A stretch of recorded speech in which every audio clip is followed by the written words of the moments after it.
అంటే ఇంత చెప్పిన తర్వాత మిమ్మల్ని ఎండమూరి గారని పిలవాలనిపించట్లేదు. నాకు మీరు ఒక గురువుగా కనిపిస్తున్నారు. సో, నేను మిమ్మల్ని గురువుగారనే పిలవాలనుకుంటున్నాను. నాకేం అభ్యంతరం లేదు. తాతగారు అన్నంతకాలం లేదు. గురువుగారు వాళ్ళకి చెప్పండి. అంటే ఈ మీరు ఇందాక చెప్పిన దాని ప్రకారం పర్సన్ టు పర్సన్ వాళ్ళ హ్యాపీనెస్ గోల్స్ అనేవి వేరే ఉన్నాయి. అసలు ఏంటి గోల్ ఏంటి? చాలా గోల్ ద్వారా చాలా వచ్చే బాగా కరెక్ట్ వాక్యం వాడారు మీరు. Person to person different goals ఉంటాయన్నారు. 100% కరెక్ట్ అండి. ఉసామిన్ బిన్ లాడెన్ గోల్ వేరు, 400 మంది చంపేశాడు.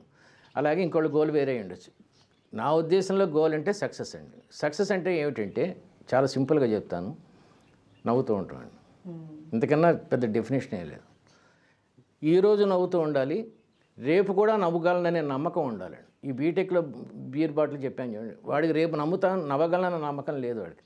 మీరు ఎప్పుడైనా గమనిస్తే ఈ ప్రపంచంలో చిన్నపిల్లలు బాగా నవ్వుతూ హ్యాపీగా ఎంజాయ్ చేస్తూ ఆడుకుంటూ ఉంటారు. కొంచెం యూత్కి వచ్చిన తర్వాత టెన్షన్ స్టార్ట్ అవుతాయి. పరీక్షల దగ్గర పెట్టేసరికి పూర్తిగా నవ్వు మాయమైపోతుంది. ఎందుకు? సరిగ్గా చదవలేదు కాబట్టి. అలాగే ఉద్యోగం వచ్చిన తర్వాత ఎందుకు మంచి ఉద్యోగం రాలేదు? సరిగ్గా మార్కులు రాలేదు కాబట్టి. ఉద్యోగం అయిన తర్వాత మళ్ళీ ఎందుకు నవ్వు మాయమైంది? పిల్లలు సరిగ్గా లేరు, పేరెంటింగ్ సరిగ్గా లేదు కాబట్టి. మళ్ళీ వృద్ధాప్యంలో ఎందుకు నవ్వు మాయమైంది? రిటైర్మెంట్స్లో ఏం చేయాలనేది కరెక్ట్గా ప్లాన్ చేసుకోలేదు. సో గోల్ అంటే ఎప్పుడు నవ్వుతూ ఉంటాం. మీరు ఈ ప్రపంచంలో గమనించండి, 10% ఆఫ్ పీపుల్ ఎప్పుడు నవ్వుతూ ఉంటారు. 90% ఆఫ్ వృద్ధులు కానీ మధ్య వయస్కులు కానీ నవ్వరండి. ఎక్కువ నవ్వరు అసలు. మనస్ఫూర్తిగా నవ్వి చాలా కాలం అయి ఉంటుంది. నేను చెప్పిన కారణాలన్నీ ఉంటాయండి. డబ్బు సమస్య, భార్యతో కానీ భర్తతో కానీ సమస్య, పిల్లలతో సమస్య, ఆరోగ్య సమస్య, ఇన్ని సమస్యల వల్ల మనుషుల్లో నవ్వు తగ్గిపోతుంది. అంటే వాళ్ళ గోల్ సరిగ్గా లేదనమాట.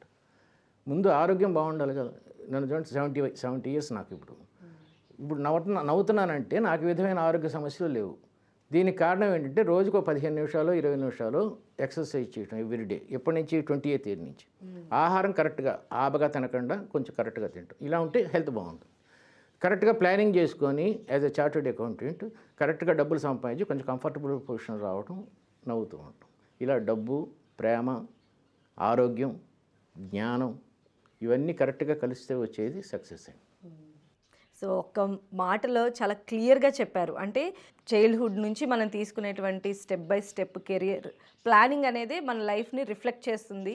ఎండ్ ఆఫ్ ది డే అనేది మీరు చిరునవ్వుతో ఉంచుతుంది, మనిషిని చిరునవ్వుతో ఉంచుతుంది. చిరునవ్వుతో ఉంచుతుంది. అయితే మీ ఉద్దేశంలో అంటే ఇలా డబ్బు సంపాదించడం లేదా చాలా సంతోషంగా ఉండటము, ఇక్కడ చిన్న ఎక్స్టెన్షన్ ఉంటుందండి, చెప్తాను చూడండి. మనిషిని చిరునవ్వుతో ఉంచడం గురించి నేను ఇదే ఎపిసోడ్లో ఉసామిన్ బిన్ లాడెన్ గురించి కూడా చెప్పాను మీకు. 2 ఏరోప్లేన్లు వచ్చి ట్విన్ టవర్స్ని కూల్చేసినాయి. కొన్ని వందల మంది చచ్చిపోయినప్పుడు కూడా అతను నవ్వు ఉంటాడండి. అది సక్సెస్ కాదండి. ఎందుకంటే ఆ తర్వాత జీవితాంతం అమెరికన్ పోలీస్ ఎప్పుడు వచ్చి తను చంపేస్తుందని భయపడుతూ ఉన్నాడు. సో చిరునవ్వు అనేది టెంపరీగా ఉండకూడదండి. ఆ సక్సెస్ ఒకటే కాదు, దాని తర్వాత కూడా సక్సెస్ ఉండాలి.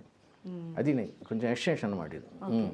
అంటే మీ ఉద్దేశంలో సక్సెస్ అంటే పేరు రావటము, ఎక్కువ డబ్బుని సంపాదించడం లేదా ఎక్కువ ఆనందంగా ఉండటమే సక్సెస్ అనుకుంటారు? మీకు పిల్లలు ఉన్నారా? ఉన్నారండి. ఎంత ఏజ్? 3.5 years. 3 years. 3 years అనుకో. వాడిని నాకు ఇచ్చేయండి. వాడిని ఒక చిన్న గదిలో పెడతా, చిన్న కిటికీ పెడతా.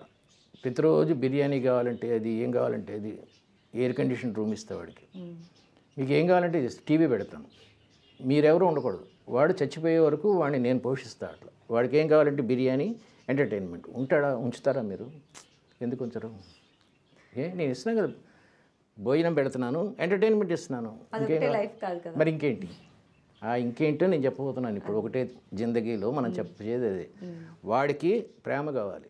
ఆ రూమ్లో ఒక్కడే పిచ్చెక్కిపోతాడు. ప్రేమ కావాలి కదా. వాడికి ఏదైనా ఆరోగ్యం బాగాలేకపోతే మెడిసిన్ కావాలి కదా. కొంచెం జ్ఞానం కావాలి. ఊరికి ఎంతసేపు తిని పడుకుంటాడు? కొంచెం జ్ఞానం. ఇవన్నీ రావటం గోల్ అండి. దీన్ని సక్సెస్ అంటారండి. ఈ సక్సెస్ అనేది మనిషికి కేవలం తిండి, డబ్బు మాత్రమే ఇవ్వవు.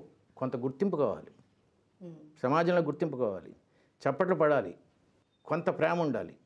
ఇవన్నీ వచ్చినప్పుడు దట్ ఈస్ కాల్డ్ సక్సెస్. ఆ ఉన్నది ఒకటే జిందగీలో వీటిలన్నింటినీ దీన్ని షడ్గుణ ఐశ్వర్యాలు అంటారు. శటకోపం అన్న పేరు విన్నారా? ఎక్కడ పెడతారు? దేవుడి గుడిలో పెడతారు. కాదు, నెత్తి మీద పెడతారు. అదే సారీ, చెప్పండి, ఎక్కడ పెడతారు? తలపైన పెడతారు. తల మీద పెట్టేదాన్ని జీలకర్ర బెల్లం అంటారు. అది పెళ్ళిలో పెడతారు. శటకోపం ఎక్కడ పెడతారు? నెత్తి మీద పెడతారు.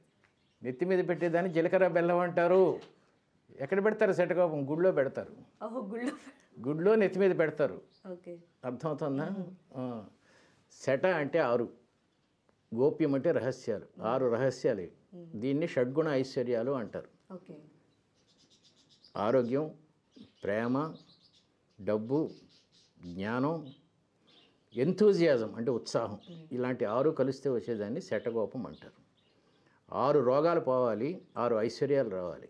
మద, మాత్సర్య, కామ, క్రోధ, లోభ, అహాలు 6 పోయి నేను చెప్పిన 6 ఐశ్వర్యాలు వస్తే that is called goal, that is the success.